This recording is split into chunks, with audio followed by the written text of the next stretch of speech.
This podcast was produced by OAR FM Dunedin with support from New Zealand On the Air. Before we rewild the land and the sea, we first need to know what rewilding is. In this episode, I chat with Professor Steve Carver about rewilding definitions and the first two of the IUCN's 5 rewilding guidelines. Some of the things we talk about are what does allowing nature to lead mean, and why is it so important that rewilding happens at a large landscape scale. So listen in for a bit of a deep dive.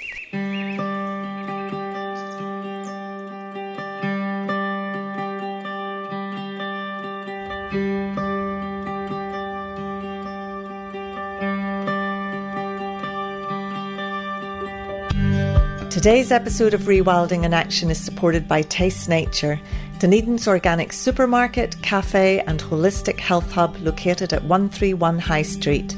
Founded on ethical and sustainable values and a holistic model of health and healing, Taste Nature stocks a large range of organic, non-GMO and chemical-free products, with freshly made nutritious food served in its popular cafe, and has an integrative health clinic.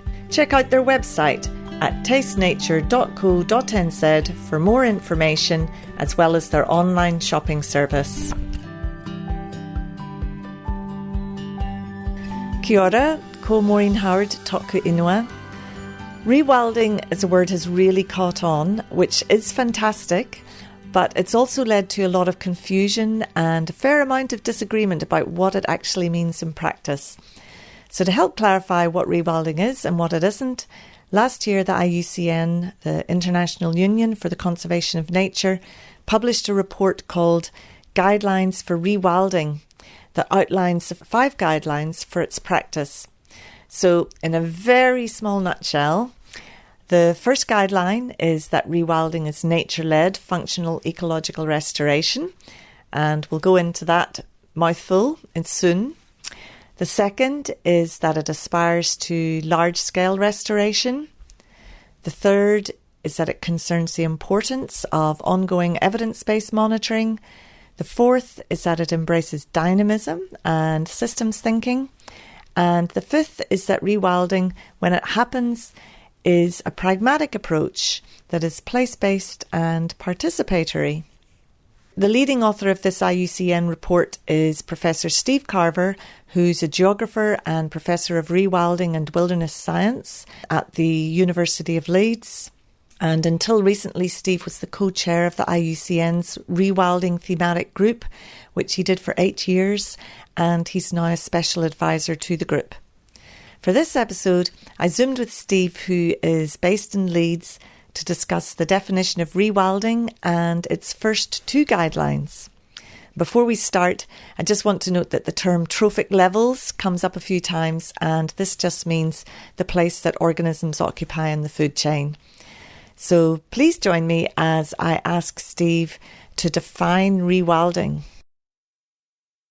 In 2017, the IUCN asked us if we could bottom out what rewilding really is. So the kind of question you've just asked, what is rewilding?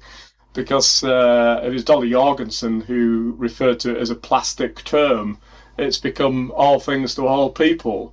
We had to come up with a formal definition, and which was as acceptable as possible to everybody. And so I'm afraid it's a bit of a mouthful, but I can reel it off to you. But I do have a pub definition that I usually talk to people when on a daily basis with. But let's go with the formal definition. Okay. And this appeared in a paper in 2021 called Guiding Principles of Rewilding.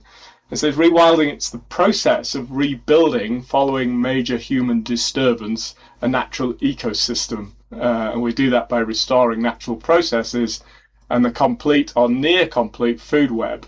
And that's at all trophic levels to create self-sustaining and resilient ecosystems.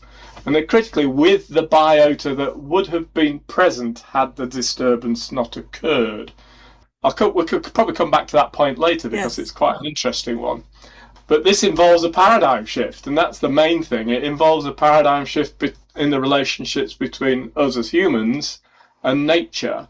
And of course, the ultimate goal of rewilding is the restoration of these functioning ecosystems, native ecosystems, that contain the full range of species at all trophic levels, reducing human control and pressures. And so they should, where possible, be self-sustaining, in that they require no or minimum management. In other words, this is natura naturans, to use the Latin, nature doing what nature does, recognizing that ecosystems are dynamic. They're not held in stasis. And of course, a lot of conservation management of ecosystems says, oh, this is interesting, let's keep it like this. And of course, that's not what nature wants to do. Nature wants to change and respond, and these well-known ecological principles of succession and disturbance, towards some theoretical climax. And of course, that's all a bit of a mouthful. So I usually just say to people down the pub, I say it's giving nature the space and the time to dictate its own ecological outcomes. So it's an open-ended process, and it's giving control back to nature. And of course, throughout human history, we've been trying to wrestle control from nature to make it safe and productive and convenient for us as a species.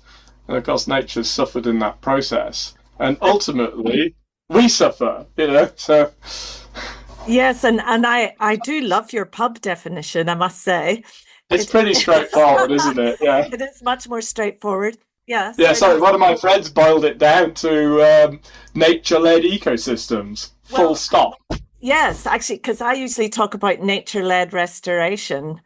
Mm-hmm. That results in ecosystems dominated by natives, because here in Aotearoa, New Zealand, that's kind of a really key aspect. We've got so many endemic species. But I do love your definition, that pub one, because I feel that it kind of captures that it's nature-led a little bit better. Can I dare say that, than the formal definition? Which absolutely. The formal definition has to be tight and comprehensive, and and in being so, it kind of loses some of its easy appeal. But I think these formal definitions are required because, as I said earlier, it's rewilding is at risk of becoming all things to all people. And it was Tony Sinclair who said, be a thing such as rewilding or restoration applies to everything, then it also means nothing. And so I think we have to have a definition which actually says, what rewilding is, and that it can't be everything. No, because people do have a lot of ideas of what they think it is. Some people think it's planting native trees. Other people think it's, reintroducing wolves, or that it's impossible to do in New Zealand. People will say, oh, no, well, we can't do that because here in New Zealand, it's about getting rid of mammalian invasives. It's not about bringing them in. So I'm really interested for us to have this conversation. Before we start on looking at the guidelines, how much of a huge job was it for you and your colleagues to bring together so many people who are practitioners and academics in the field? Like, how many people were involved in the beginning? Well, there's a fairly tight team to begin with, which, helps. And we had representatives, across the globe, and including some, input from Indigenous people, local communities, which is very important as well, of course.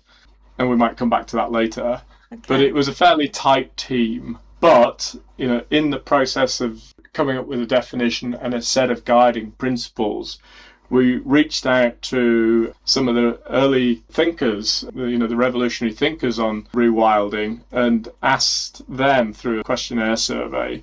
And then we held a series of workshops around the globe, and really bringing together academics and practitioners and policymakers with an interest in the field to start to refine and formulate what those were. So it was a long process. So we started in 2017. We published the guiding principles paper in 2021. And then only last year, October, at the World Conservation Congress, we published the IUCN guideline document on rewilding, and it's still an ongoing process. So we're now working with others to try to develop a simple 2-3 page policy statement from the IUCN on rewilding. Okay. So it's constantly evolving, but it's very much a long process. Steve and I talk about the first IUCN guideline for rewilding, which is that rewilding is nature-led, functional ecological restoration. This idea that rewilding is nature-led, we've come back to that again, haven't we? Absolutely. Nature-led, functional ecological restoration. And in my mind, this seems like the most important of the guidelines. What are your thoughts when that one was being created? Well, it's come out of, these 5 guidelines have come out of the 10 guiding principles. We had to sort of merge them and simplify them to some extent for the guideline document. But yes, it's very much the core principle, if you like, is that rewilding is nature-led. So a lot of conservation, as we said earlier, active interventionist conservation, involves us managing for species, managing for habitats, etc. Whereas really rewilding steps away from that kind of management, that interventionist management, and goes for either a non-intervention or a minimal intervention management to allow nature to dictate its own trajectories. And this is where rewilding is different from restoration. There's a long history of ecological restoration, scientific ecological restoration, etc., which focuses on that interventionist approach, is trying to use nature-based solutions to achieve a particular goal. And what we kind of came up with, and it's not a perfect model, no model is, but we say that restoration is human-led, nature-enabled. So it's us deciding which functional processes of restoration, and I know rewilding and restoration are similar concepts, we need to employ to achieve a particular desired end goal, like river restoration or coastal restoration, whatever. Whereas rewilding is very different. Rewilding is nature-led, human-enabled. So it's giving nature, go back to that pub definition, giving nature the space and the time to dictate its own ecological trajectories, but it's us stepping back from that and giving it the space and the time, and having the humility to think, well, nature knows what nature's doing. So we've always, whenever people rock up on the planet, we always mess things up from a nature perspective. So I think that's very much a core principle, a core guideline. Steve and I talk about the second guideline for rewilding, which is rewilding aspires to large-scale restoration through landscape-scale planning and collaboration across time and space. Yes, of course. Scale is important. Several species require, particularly top-level predators require large landscapes and freedom to roam. Large-scale ecological processes such as migration and disturbance regimes, they all require large areas and connectivity between those, which encompasses whole landscapes, and that can go from the continental to the global, of course. But that's where rewilding starts to come up against human landscapes. It's not always possible to think at those scales, but it's about aspiring to large, connected, restored landscapes across those continental to national scales. And it's a tricky one. When much of the planet has been settled and managed for many years by humans, how do we fit that in? And of course, if you look at the Kunming-Montreal Agreement and COP15, there are key targets within that, and Target 2 says that we need to restore 30% of degraded land, sea and water. Target 3 says we need to protect 30% of land, sea and water for high biodiversity nature. So complementary goals there. How do we do that? Well, Target 1 talks about participatory spatial approaches, because geography is really important here. If we are to protect 30% and restore 30% for nature. And of course the target's there by 2030, this 30 by 30 target. It ain't going to happen, but at least we can start, thinking along these lines. And there are more ambitious projects around, the Nature Needs Half, Half Earth which suggests that it's actually bigger than that. It's half of the planet needs to be protected for nature if we are to create a sustainable ecosystem, global ecosystem. So I think that really hits it, that we do really need to be aspiring for that and have it as our goal. And at the same time, this was the one guideline that I had some difficulty with, because it seems that I was wondering, why does rewilding have to have a landscape scale? Shouldn't rewilding be happening at an ecosystem level? And ecosystems can be at many scales, from a garden pond to, as you say, like a huge forest. Indeed, I think shouldn't put people off from creating spaces for nature in their own patches. So I'm looking out my window now at my unmown lawn, which looks a little bit untidy to my neighbours, perhaps. I'm not cutting it every week, so the pollinators are getting benefit from that. The birds love it. I wouldn't call it rewilding, though. It's creating spaces for nature and allowing a bit more nature into what is very much a human-dominated landscape.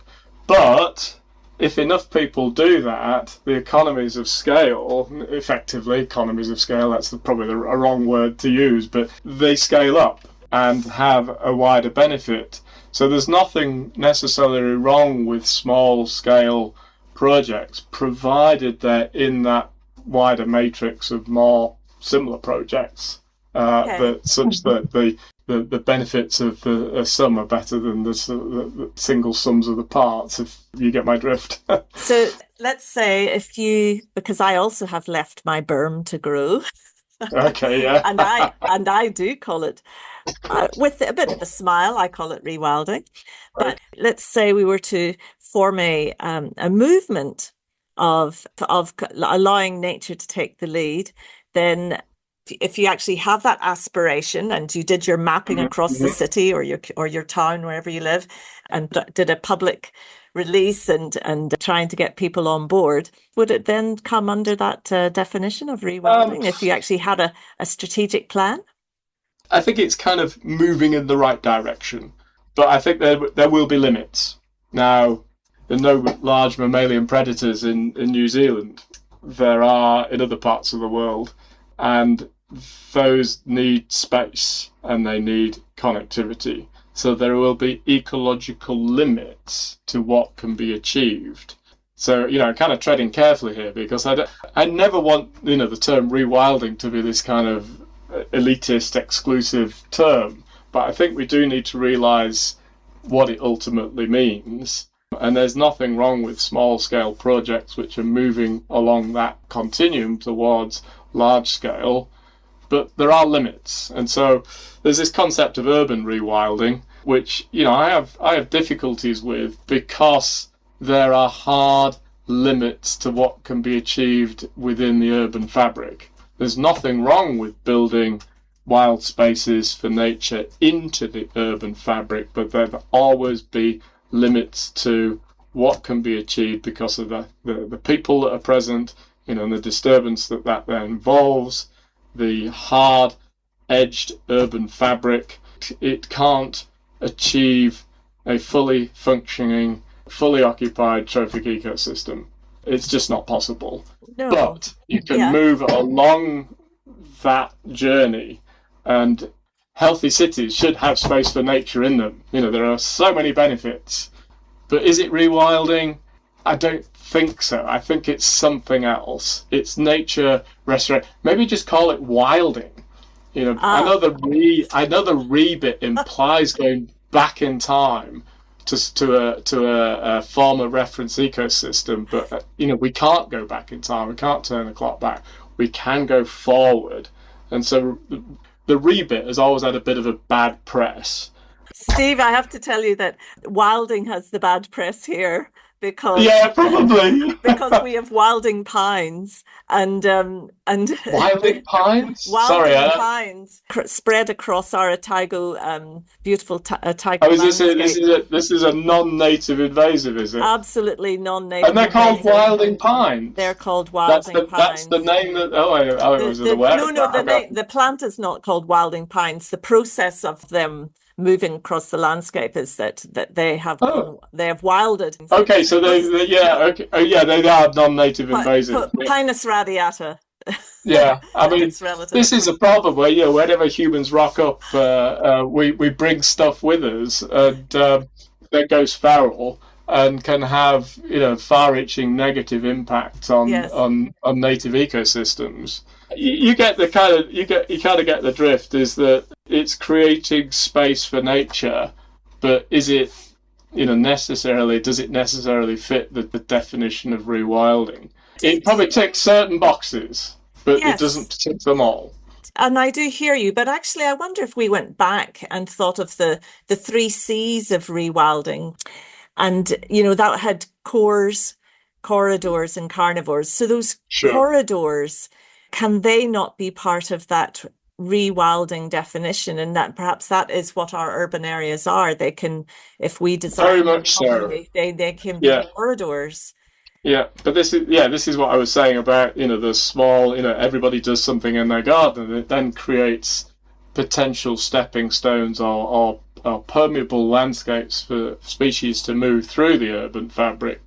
So, as I say, it could be part of the wider mix. We've kind of moved a little bit away we have. Cars, corridors, and carnivores. We talk about cars, connectivity, and coexistence. We changed the model a little bit, acknowledging the fact that not everywhere has its top-level carnivores anymore. So New Zealand's a good example. The Haast sequel has become extinct since humans rocked up on the island, along with the moa, its principal food source. So bringing those back, I mean, I know there's a what's it called, the Colossus Project or something like that, which is going to try de-extinction. It's an interesting thought, but whether it happens or not doesn't matter.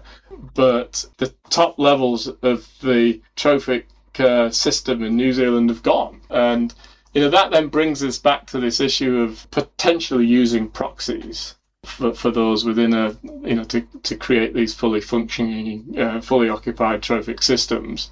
And again, I have some concerns about that because it depends on what the proxy is.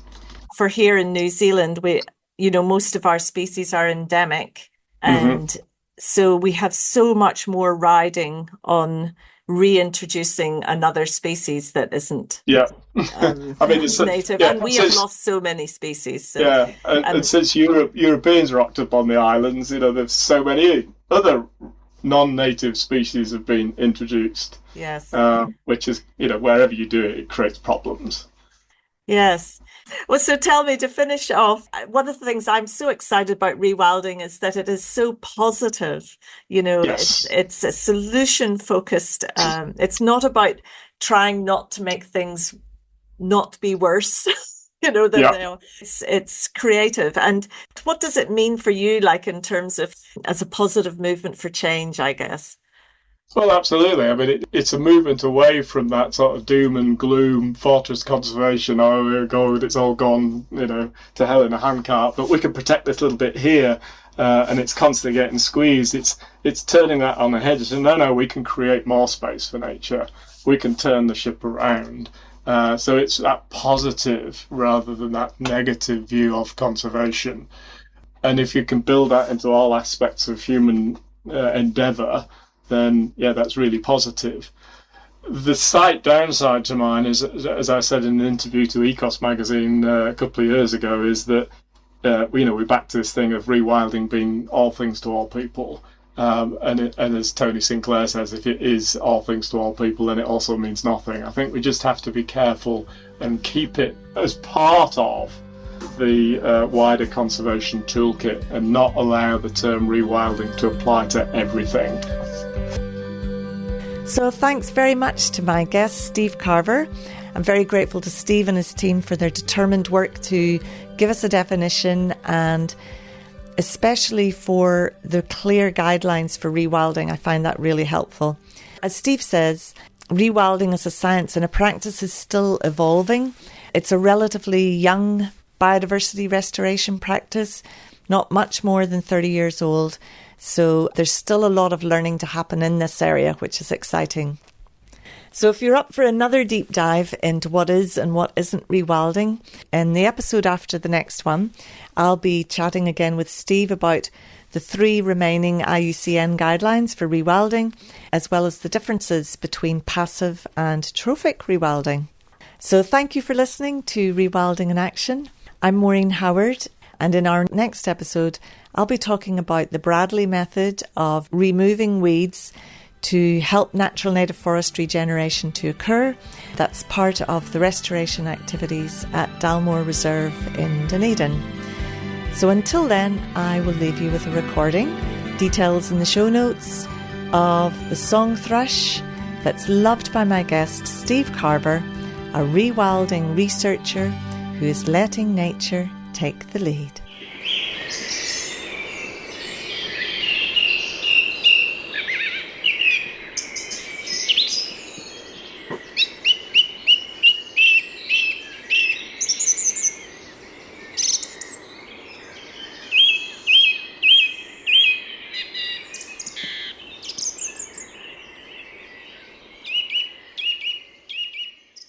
This podcast was produced by OAR FM Dunedin with support from New Zealand On the Air.